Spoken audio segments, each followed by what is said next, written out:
Miss Russell, did you and Mr. McNulty ever live together? Yes, we did. From when to when? We lived together from September 1st to November 12th. Of last year? Yes, of 2016. But that was after your daughter was born? Yes, that's correct. I'm talking about prior to her birth? No. And at the time that she was born, were you and the defendant still dating? No. When had you stopped dating? In September of 2015. Your complaint indicated, the first couple of lines, that Mr. McNulty did not know he had a child due to some, use the word mix-up, for the first 4 months of her life. Was that a mix-up because there was someone else who was originally named as the father? There was. I was dating someone. Okay, so there was someone else who was named as the father. And what prompted you to take another step towards finding that Mr. McNulty, who actually had a paternity test, was the father of the child? He contacted me asking for it, paternity test. Is that right?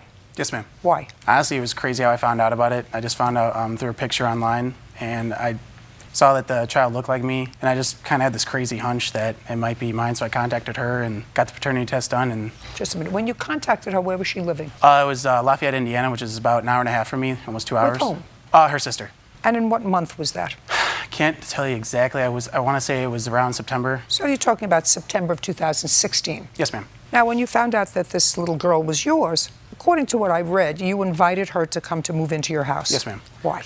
I invited her to be closer to my daughter, and I told her that she could live with me until she got on her feet, found her own place. I wanted to be closer to my daughter, and I just wanted to be friends with her, co-parent. Do you have any other children? I do not. Do you have any other children? No. And I assume you didn't have your own place to live. Not at the time, no. When you moved into Mr. McNulty's house, you have a house? Yes, ma'am. How many bedrooms are in the house? 3. Your daughter had 1 bedroom? Correct. Did you have the other? Yes. And Mr. McNulty the third? Yes. So you were living there as 2 parents of a child. You were not a couple. Is that a fair statement? Yes. Okay. Now, an incident occurred in September wherein you claim that Mr. McNulty damaged your car, took your cell phone, and threw your property out. He threw some of my belongings out, not all of them, Now- and it was in November. Would you like to explain to me, Miss Russell, why this man who actually tried, at least on the surface, tried to do everything in an appropriate fashion, contacted you to find out whether he had a child, bore the expense probably of a paternity test, found out that this was in fact his child, and you were, for all intents and purposes, homeless. You didn't have your own residence. He invited you to come to stay in his house, your own bedroom, because he wanted to, he uses the word co-parent, he wanted to be closer to his child. You want to tell me why he would do such dastardly things? You want to tell me what happened in I November? did pay for the entire paternity test. I also was living comfortably at my sister's. I had my own room Well, then why would you go to his house? because I thought I was doing the right thing and letting my daughter's father be in her life. She can be in his life many, many ways. Yeah, he wanted us to be closer, and he gave us this dream of being a happy family, and little did I know until I moved in that he was not the person I thought he was. Okay, let's move on to November. Tell me what happened. So he came home. What date?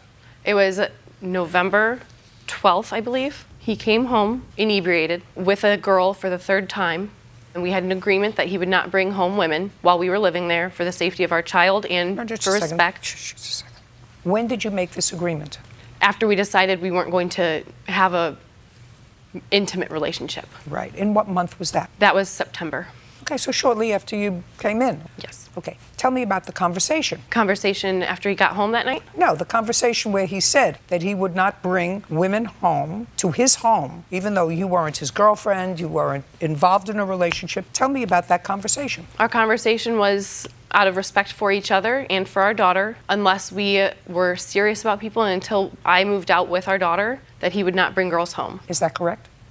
No, ma'am, it's not. Well, you hesitated for a moment. You want to tell me why? Yes, because she wasn't actually a girl I was seeing. It was more of like a friend that I've known for a long time, and she took it as a girlfriend. And Okay, now when you came home on November 12th, do you remember that day? Yes, I do, because I don't remember if it was November 12th. I remember it was Veterans Day, because I was in the military with a couple of buddies of mine, and usually my buddies will take me out on Veterans Day. Okay. So that's Did you why. come home drunk? I wouldn't say drunk. I was a little. I was inebriated. I'll admit that. Yeah. Do you remember what time you came home? It was about 2:30 In the morning? in the morning. Yes. And there was a woman with you? Yes, ma'am.